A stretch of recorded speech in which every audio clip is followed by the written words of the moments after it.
programa Outras Palavras, um oferecimento Sindiúte MG, Sindicato Único dos Trabalhadores em Educação de Minas Gerais. Olá, neste programa destacamos 11º Congresso Estadual do Sindiúte MG pauta as grandes lutas travadas pela educação nos últimos tempos. Milhares de educadoras e educadoras lotam a Expo Minas em BH para mais um grande congresso.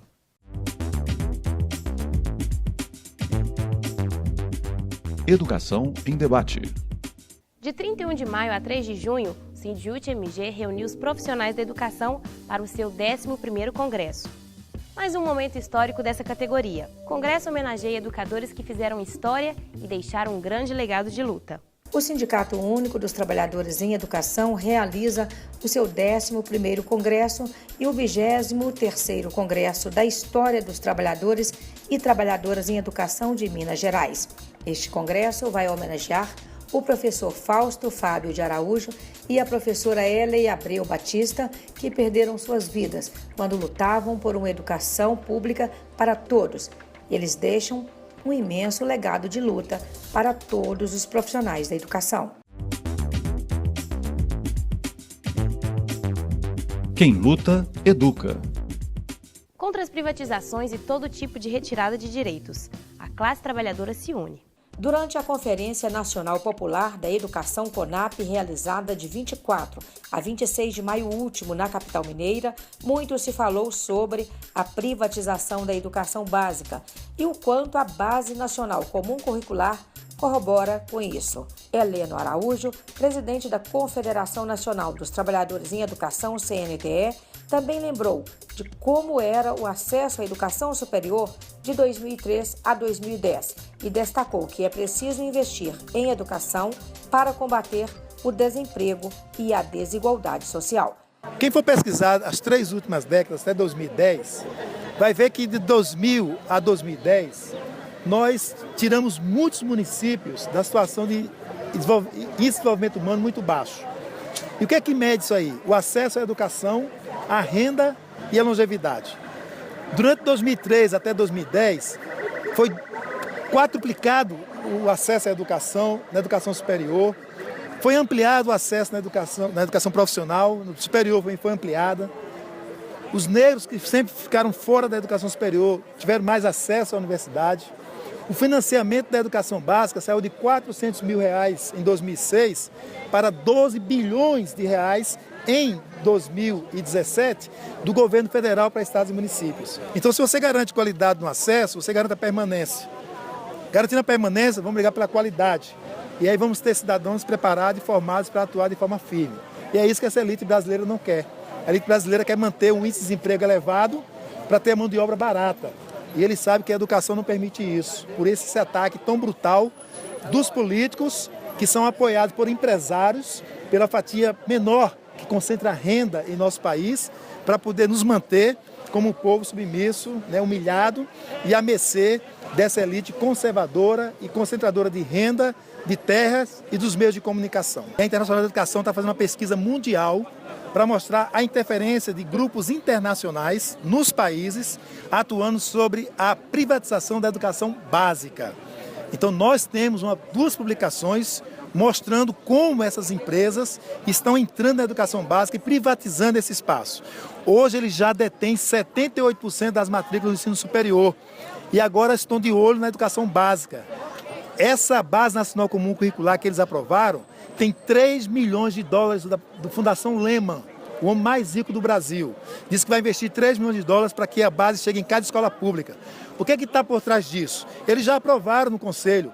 A editora agora vai fazer livro a cada ano. Não é mais de 3 anos como a gente tinha antes. Todo ano eles vão publicar livros novos. Então o que eles estão de olho é pegar o dinheiro público e levar para dentro do setor privado. As editoras, essas fundações que estão levando recursos públicos para o setor privado e entrando na educação básica como um filão para faturar do dinheiro público que é nosso, que pagamos impostos. Então é isso aí, já está claro. Quem tiver acesso pode ir na página da CNTE, ver o livro lá que a gente mostra por onde é que eles estão entrando para privatizar a educação básica. A CONAP é uma resposta à desarticulação do Fórum Nacional da Educação e teve a coordenação executiva de instituições como a Federação Nacional dos Trabalhadores em Educação, CNTE, a Confederação Nacional dos Trabalhadores em Estabelecimento de Ensino, CONTEE, a Central Única dos Trabalhadores e a Central de Trabalhadores e Trabalhadoras do Brasil, CTB.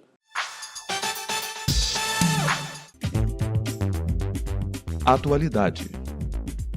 A proposta de emenda à Constituição 49 de 2018, que inclui o piso salarial profissional na Constituição do Estado, uma luta dos profissionais da educação de Minas Gerais, neste momento, tramita na Assembleia Legislativa de Minas Gerais e a expectativa é de ser aprovada o mais rápido possível na comissão especial. Até aqui, uma luta que, segundo Beatriz Cerqueira, coordenadora-geral do Sindiúti, é fruto de uma grande mobilização e pressão da categoria na Assembleia Legislativa. Vamos lembrar que a PEC passa por 2 comissões e depois vai à votação no plenário da Assembleia Legislativa. A primeira comissão foi na Comissão de Constituição e Justiça, que nós fizemos uma mobilização e conseguimos, na terceira reunião, a aprovação da PEC na Comissão de Constituição e Justiça, depois de passarmos por obstrução da bancada de oposição ao governo na Assembleia. E agora a PEC vai para uma comissão especial, que é constituída por 5 deputados, representando as bancadas existentes na Assembleia. As outras bancadas já haviam feito a indicação, faltava a indicação da bancada de oposição, que é a bancada do DEM, do PSDB, porque todas as bancadas têm que fazer indicação. A primeira reunião designa relator e presidente, e designados esses 2, a próxima já pode votar a PEC. Já fizemos a conversa nas nossas instâncias de que nós vamos propor algumas mudanças que não modificam o conteúdo, mas explicitam melhor aquilo que para nós é fundamental. Então isso será apresentado agora, quando designado o relator, porque é ao relator que nós precisamos apresentar. Essa PEC ela é muito importante para todos os educadores e nós queremos que os deputados, como é um ano eleitoral, que eles façam bonitos nas suas regiões, porque nós estaremos divulgando quem é contra o trabalhador e nós esperamos que eles aprovem por unanimidade essa PEC, que tanto vem valorizar os trabalhadores em educação. E essa PEC vem como uma reparação para que nós não tenhamos que todo janeiro passar o pires para que a Assembleia aprove novamente um reajuste. E nós queremos que os deputados, assim como a comissão, tenha realmente essa sensibilidade e que aprove o mais rápido possível. Nós entendemos que a PEC hoje para a educação é um avanço de suma importância, né? As pessoas às vezes dizem, mas vocês não estão conseguindo nada. Isso para a gente significa muito. Por quê? Porque a PEC ela vem garantir, né, o nosso movimento, a educação, um avanço com relação a você ter que não precisar de estar atrás do governo, qualquer que seja ele, para conseguir o nosso aumento que é dado todo ano custo aluno. Luto pelo piso salarial. Geraldo, mais uma vez na luta pelo piso, por que é importante defender essa PEC? O piso realmente é aquilo que nos identifica, né? Que nos qualifica como profissional da educação. Então, mais uma vez, estamos aqui nós do Sindiúti lutando para a implementação do piso salarial nacional, que é uma grande conquista que nós obtivemos no governo do Luiz Inácio Lula da Silva. Então, o piso é o que a categoria quer definitivamente. O piso é o nosso foco maior, né? Como eu disse, reitero, né? É aquilo que nos identifica, aquilo que nos faz realmente na carreira da educação, que nos dá aquele posicionamento de que nós somos realmente educadores e estamos sendo valorizados. Então, por isso, o nosso foco, o nosso objetivo, né? O nosso norte é realmente conquistarmos o piso salarial nacional. E o que é que vocês esperam da Assembleia? Nós esperamos que ela cumpra com o papel, né? Que nós não tenhamos todo ano vir aqui contar com um bom humor, né, do governo de plantão, contar com o bom humor da Assembleia, que nós tenhamos isso já na lei estadual, o piso salarial. A categoria entende que o descumprimento da lei do piso salarial traz um prejuízo muito importante e muito grave para todos os segmentos da educação. também não há uma confiança absoluta de que haverá uma tramitação rápida. A mobilização que está tendo em todo o estado de Minas Gerais não se restringe apenas às questões orçamentárias, financeiras, salariais, mas de demais outros problemas que a categoria está enfrentando. Eu gostaria de ressaltar um exemplo dos problemas que a gente tem enfrentado com o sucateamento do Ipseng, a falta de repasse para os hospitais, a perda de médicos de hospitais, que tem atingido muito a nossa categoria. O piso nacional é uma luta de muito tempo no estado de Minas Gerais. Então, quando você insere o piso dentro da Constituição do Estado, você está dizendo para o governante ou para a sociedade que os trabalhadores precisam ser valorizados e que é necessário discutir qualidade da educação. Nessa discussão que está inserida a PEC 49, né, de inserir o piso nacional dentro da Constituição do Estado.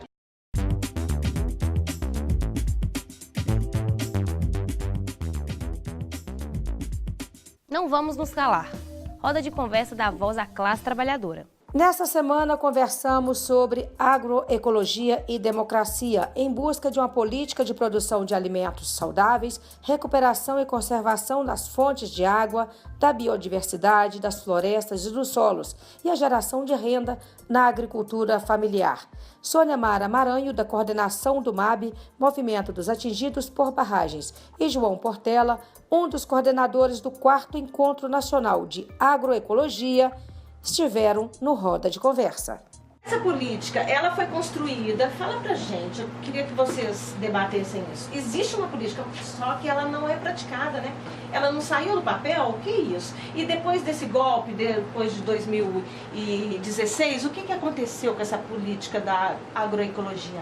Vale dizer que a gente tem um plano nacional de agroecologia, né? Tem uma política nacional de agroecologia e que essa política ela foi construída, sim, pelos movimentos do campo agroecológico, né? Na época ainda o processo se iniciou no governo Lula, né? E se complementou, enfim, se concluiu a fase, vamos dizer, de elaborações para partir para o campo da implementação aí já no governo Dilma. Tem vários aspectos da política nacional que são muito bem construídos e que foram elaborados a várias mãos pelo movimento agroecológico em nível de Brasil, tanto do ponto de vista do terceiro setor, das organizações, quanto dos movimentos sociais, em parceria com os quadros do governo na época que, enfim, estavam levando a cabo esse processo de construção institucional. O que acontece é que, a partir, então, começou a se implementar a agroecologia, né? Você teve, por exemplo, o Pronaf, a agroecologia, você tem uma série de ações institucionais que começam a convergir, linhas de financiamento em torno da agroecologia, chamadas públicas para assistência técnica nos assentamentos, pelos próprios movimentos sociais, enfim, tanto na reforma agrária quanto nos pequenos agricultores. Então você começa a ter ações institucionais de fortalecimento da agroecologia, né? O que acontece é que com o golpe, assim como a reforma agrária, por exemplo, foi desmontado os investimentos na reforma agrária, na agroecologia aconteceu a mesma coisa. Não é diferente com o que acontece com os movimentos sociais, com a reforma agrária, né, com os direitos sociais. É um grande desmonte que está sendo articulado e implementado nesse golpe. A gente está sendo, né, enfim, duramente atacado pelo governo golpista e pelas ações que estão sendo implementadas de maneira sistêmica. A gente podia falar um pouquinho também sobre esse pacote de veneno, né, que deve entrar em votação agora nessa semana na Câmara, que é inclusive de autoria do Blairo Maggi, né? Tem uma série de retrocessos que influenciam diretamente na agroecologia também, né? Queria ressaltar, assim, em primeiro lugar, o grande contrassenso, né? A contramão do mundo, do planeta, da natureza, enfim, dos movimentos sociais, dos povos do campo, etc., que esse pacote do veneno, né, ele traz. Porque enquanto vários países do mundo estão no movimento de banir agrotóxico, né, de proibir o uso de uma série de agrotóxicos, de restringir o uso drasticamente, esse projeto de lei ele vem para poder escancarar o uso, para flexibilizar ao máximo o uso, para facilitar os procedimentos burocráticos ao máximo. né? Então, na verdade, é um pacote que ele tem três grandes grupos ganham com esse processo, né? É o grupo dos grandes latifundiários, da bancada ruralista, enfim, dos grandes produtores.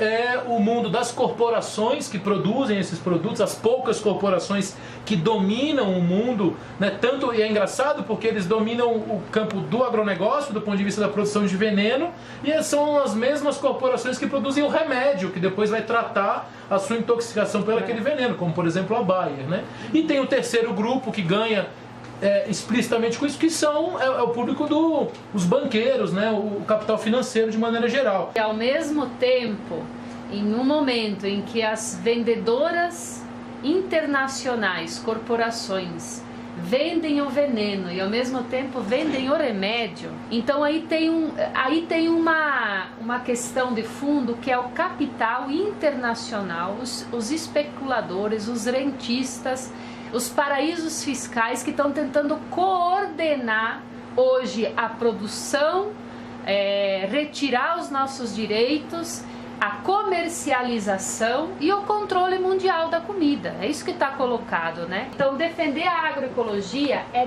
defender a biodiversidade. É nós ser contra o monocultivo, onde você produz soja e a soja depois vai virar carne, vai virar outros produtos, vai virar suco. Então nós precisamos continuar produzindo soja transgênica, e soja transgênica, que tem um custo de produção altíssimo, mas que você explora os trabalhadores, inclusive assalariados, então ela acaba tendo esse mercado internacional e assim por diante. Eu acho que aqui encaixa um debate da agricultura familiar. Eu gostaria, inclusive, que a Sônia nos explicasse, porque a gente conhece um pouco sobre isso, mas não tanto. E daí eu acho que valeria muito a pena a gente valorizar essa pauta. O que é a agricultura familiar? Por que é importante a gente adquirir produtos diretamente com quem produz? Tem um ditado que diz, uma palavra de ordem, que se o povo do campo não planta, a cidade não janta.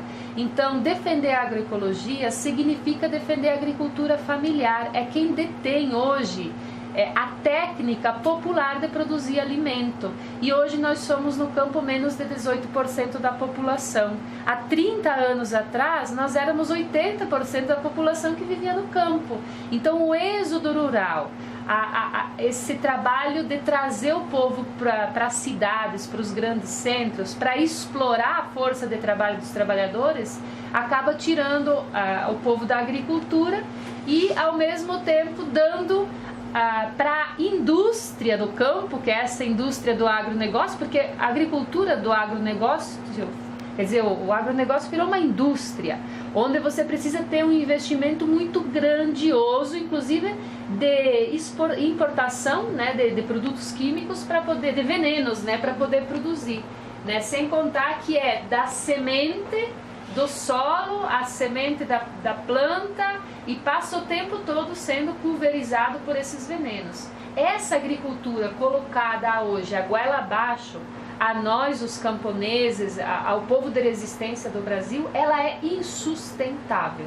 Então, produzir a agroecologia é nós também defender um projeto dos trabalhadores do campo com a soberania. Então, defender a agroecologia é defender a soberania nacional. Não tem como a gente falar de agricultura sem falar da água, né? E recentemente a gente vivenciou essa tentativa de privatização desse bem tão precioso para o Brasil, né? Como esse projeto de desmonte do Estado, né? Que o Michel Temer está executando aqui no nosso país. E aí, se a Sônia pudesse falar um pouquinho também sobre isso, como é que está e em que isso interfere. É isso aí, não dá para falar em agricultura sustentável, agroecologia e democracia sem falar na água, porque a água ela precisa estar livre, assim como a agricultura no sentido da não mercantilização. Esse ano aconteceu em Brasília o encontro mundial, o Fórum Mundial dos acionistas, rentistas, né, especuladores a nível internacional, em Brasília. Então aconteceu esse Fórum Mundial. Nós fizemos o FAMA, que é o Fórum Alternativo Mundial da Água, no sentido de se contrapor. Hoje nós temos 2% da água potável no mundo. Desses 2%, que é acessível, é 0,5% a nível mundial. Então a disputa hoje pela água a nível internacional, inclusive, de torná-la uma mercadoria, ela está muito perto da nossa realidade, inclusive de ter dificuldade de nós continuar disputando e produzindo os produtos agroecológicos. É possível a gente resolver a questão da fome no mundo com a agroecologia, né?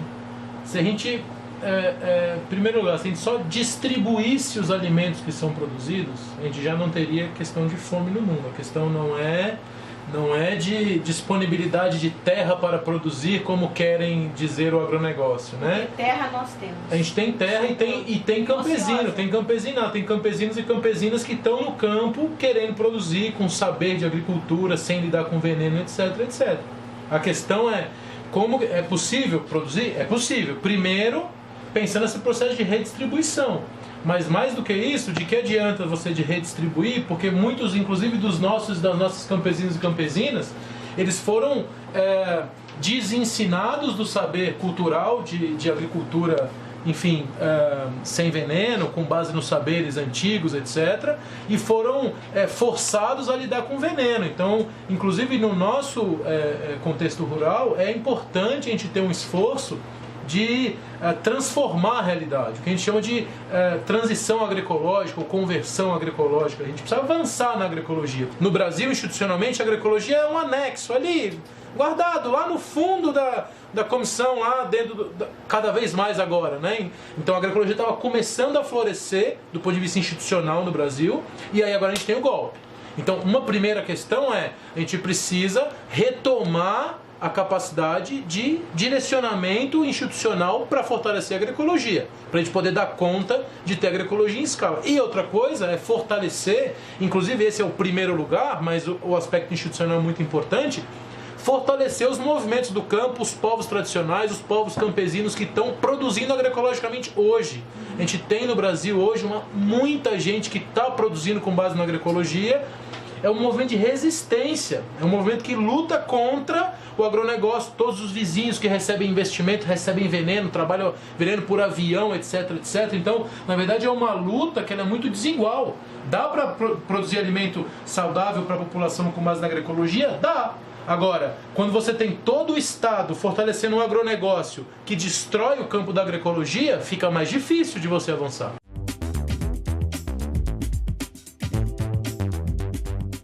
Choque de realidade. A educação continua relegada em Betim, ô Luiz? Sim, nada modificou. A legislação do piso, né, a lei 11.708 continua sendo descumprida, o plano decenal é desrespeitado, os acordos são descumpridos. Primeiro ele se nega a abrir negociação, depois ele abre negociação e tenta nos enrolar. Então a gente está nesse passo agora de tentar fazer com que a negociação avance no sentido de apresentar resultados. Não há diferença desse governo para o que o governo passado fazia, né? Então assinam acordos, tentam descumprir, fazer de tudo para descumprir. Eu acredito que é falta de entender que a educação é prioridade, de que o servidor público municipal valorizado representa serviços públicos de qualidade e bom atendimento para a população. Os trabalhadores em educação também estão na luta pelo piso, para que o prefeito cumpra com o termo de acordo assinado, com a carta compromisso assinada, que ele até hoje não cumpriu. Precisamos que esse diálogo venha acontecer, que a educação também seja prioridade em Betim, pois, sem uma educação de qualidade, como já disse, a cidade não caminha. Calendário de lutas. Saiba agora as próximas agendas da educação e dos trabalhadores. Diante da atual conjuntura de ataques aos direitos da população, aos direitos sociais, às abusivas práticas de elevações das tarifas públicas e de combustíveis, o Sindipetro Minas Gerais, a FUP e a CUT Minas defendem uma agenda de lutas construída coletivamente, com várias organizações populares. Luta que pauta também a greve dos petroleiros, iniciada no último dia 30 de maio, conforme reforçam Anselmo Braga e Felipe Pinheiro, da direção do Sindipetro. Eu queria que vocês explicassem para nós quais são as reais intenções e o que vocês esperam com essa mobilização que está sendo preparada, e deixar também um recado para o ouvinte se informar sempre que ouvir dizer de paralisação, de greve, ouvir os trabalhadores que estão fazendo esse tipo de mobilização, porque a mídia comercial privada não vai trazer essa verdadeira intenção dos trabalhadores. Então, se vocês pudessem contar para a gente o que vocês esperam, como é que está essa preparação aí da greve? É importante a gente falar, porque a gente fala aqui, dá a impressão de terra arrasada e não propõe solução, né? Então, nós, petroleiros de todo o Brasil, vemos um momento agora para a gente reagir, né? E aí a população precisa reagir também. Como que a população pode nos ajudar, né? Nós vamos fazer a nossa parte. Estamos construindo uma grande greve. E aí é importante que a população entenda que essa greve, novamente, não é por salário, não é por privilégio. É uma greve em defesa da Petrobras como empresa pública e indutora do desenvolvimento. Então o mote da nossa greve é esse: a gente quer voltar a produzir como a gente produzia, nós temos capacidade de abastecer o mercado nacional, nós temos condições de voltar a ter aquele gás de cozinha que quem está me ouvindo aí lembra de pouco tempo atrás, aí, R$45, né?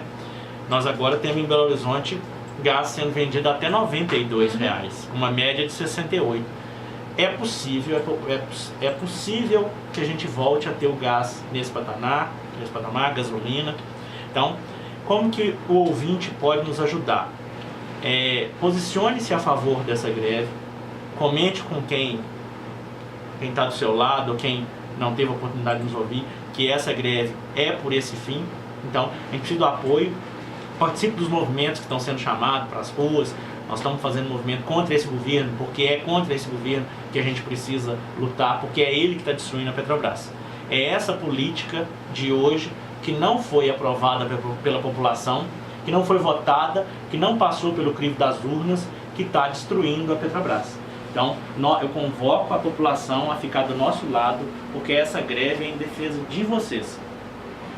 É a greve em defesa do combustível num valor justo, né? Em defesa de um gás de cozinha no valor justo, em defesa da gasolina, do diesel e todo o resto de coisa que pode acontecer com preços altos de combustível, né? Que é o preço do busão mais alto, o preço do alimento mais alto, inflação mais alta, enfim. A nossa bandeira de luta é uma bandeira que extrapola as nossas coisas lá interna, corporativa, lá da Petrobras, lá de ser petroleiro, de ajuste salarial, essas coisas. O combustível, ele tem esse negócio, ele é igual uma praga, né? Quando ele aumenta, o negócio sai aumentando a vida do trabalhador como um todo, né? E eu acho que a ideia é essa mesmo, a gente buscar cada vez mais dialogar com a sociedade, porque o que a grande mídia fala sobre a Petrobras é uma coisa assim, é uma mentiraiada, né? Sem fim. E a gente tem certeza que a greve que a gente vai fazer, ela vai mexer com muita gente. E certamente eles vão pra cima da gente, né? Taxando a gente como greve política, enfim, um monte de coisa aí que vão aparecer. Vão falar que a gente tá aí pra prejudicar o povo, dentre outras coisas. A gente já tá preparado, mas a gente vai precisar do apoio da população, né? Assim se fortalece a luta em defesa da soberania do país, da Petrobras, da democracia, contra as reformas trabalhistas, da Previdência, terceirização irrestrita e contra o golpe parlamentar do Brasil. Mulheres em Marcha. Porque as mulheres precisam continuar resistindo. Que luta a mulher não pode deixar de fazer neste momento, especialmente a mulher da saúde?